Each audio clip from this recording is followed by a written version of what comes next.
Did you happen to catch that interview Shannon Sharp did with Steve Stoute? Yeah. When they were riding in the car? Yeah. It was one part of the interview I want to touch on. Essentially, Steve Stoute, he spoke about the breakup of Roc-A-Fella Records. I don't want to put words in his mouth, but I'll surmise what he said. Basically, Dame Dash didn't grow. As the company grew, as Jay-Z grew, Dame didn't. And that's what caused the breakup. And Dame responded, to Stoute essentially saying that Dame blew his career. What's your thoughts on that? I think Dame's wherewithal was there. I think he knew what he could blow. He knew what could happen. But I think when you're a warrior, think about it. If I'm on the front line and I'm fighting, I know my life is on the line. There could be a victory, I could win, but I can also die. I'm putting my life on the line. And I think I say that to say that, Dame knew they needed those companies because they was using their resources. Okay, y'all got the talent, you got the business strategy, but you're using the resources of these companies. They know that. But in his mind, those companies needed them more than they needed the companies.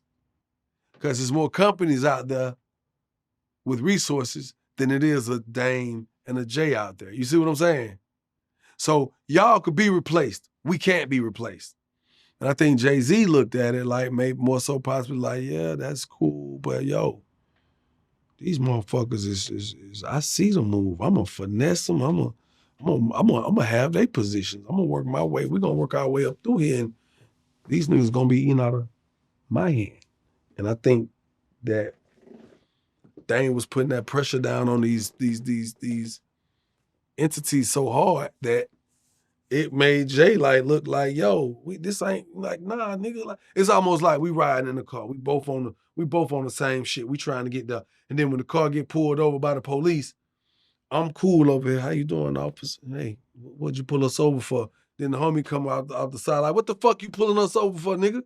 You see, we got business to take care of. Nigga like, whoa, hold up, homie. Nah, I know, but we got business. Like, he's stopping us. He could have stopped anybody. Why he stop us? Oh, chill. Yo, officer, respectfully, we're on our way to a function. Is it anything? Here's my license. And the officer, he looking past Jay-Z over there, looking at Dame like, what's up with your man? Your man finna get you jammed up. That's kind of, you know what I'm saying?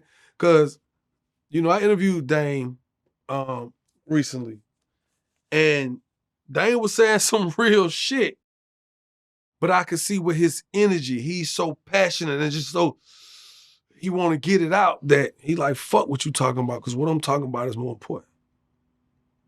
And I think a lot of times that may have hindered some of the growth. Because I'm not going to say the growth wasn't there. You know what I'm trying to say? It may have just hindered some of the growth, That's all. I mean, at the end of the day, I think that Steve Stoute said some real shit. I've heard Jay-Z say some real shit. I've heard Dame say some real shit. And it's just interesting, especially when you hear it coming from a Steve Stoute, because Steve Stoute, he's a great liaison. He's a great middleman. He can see what goes and what don't. You see what I'm saying? He puts shit together, And so it's like, he probably looking like, yo, Jay-Z is a good fit in this corporate space. Dame is a good fit on the independent space. You know what I'm saying? It's just kind of what it was. I mean, I hate to see the demise of any of our peers or our founders, what have you. But sometimes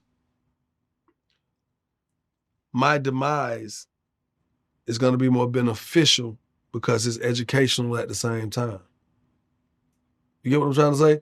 Like, you could learn a lot from the way Dame was handling shit. If you just Google Dame and some of the shit how he would handle some of this shit, even now with the latest situation he got, you could learn a lot from that. He had his shares in the company, the last little shares of Rockefeller in his name. Those should have been probably put in a trust or some type of holding, you know what I'm saying? Because now that other lawsuit went through, and they like, yo, I ain't got the money to pay. They're like, but you got that motherfucking stock over. You got You got that stock in Yep. that company over there. Give it up. We want it. If that was in a holding or a trust, they probably wouldn't have had to give it up. You see what I'm saying? So you could learn a lot from that. I'm not gonna say the same. You can learn a lot from a dummy because I don't want it to look like I'm dissing Dame or even calling him a dummy. But that's just what comes to mind when I hear that. You can learn a lot from a person's demise. And I just hate to see it. But at the same time, you know, when you're a med student and you going to be a doctor, what do they study on? What do you mean? What do they study on? What do they study on? The human anatomy? A person who has already met their demise. Correct. Yep. A cadaver. You already dead. You done already went through the process of life. Now it's death. And now I got to open you up, dissect you, and find out how shit work. I don't even got to find out how it work because I already know why you're dead, more than likely. So when I open you up, all I get a chance to do is see what it looks like. Yeah. Them analogies be coming out of nowhere. Nah, good analogy is a good analogy. And it's so crazy, man. You live long enough, you know, you gonna see some things. Like what we're seeing, you know, what we're seeing with people who were legitimately on top of the world. People who, I mean, you just can never tell what's gonna happen tomorrow, man. It's as simple as that. You know, some of the stuff that we're witnessing today, if you lived through that era, you could not have imagined that this is how some people's fates were going to turn out, for better or for worse.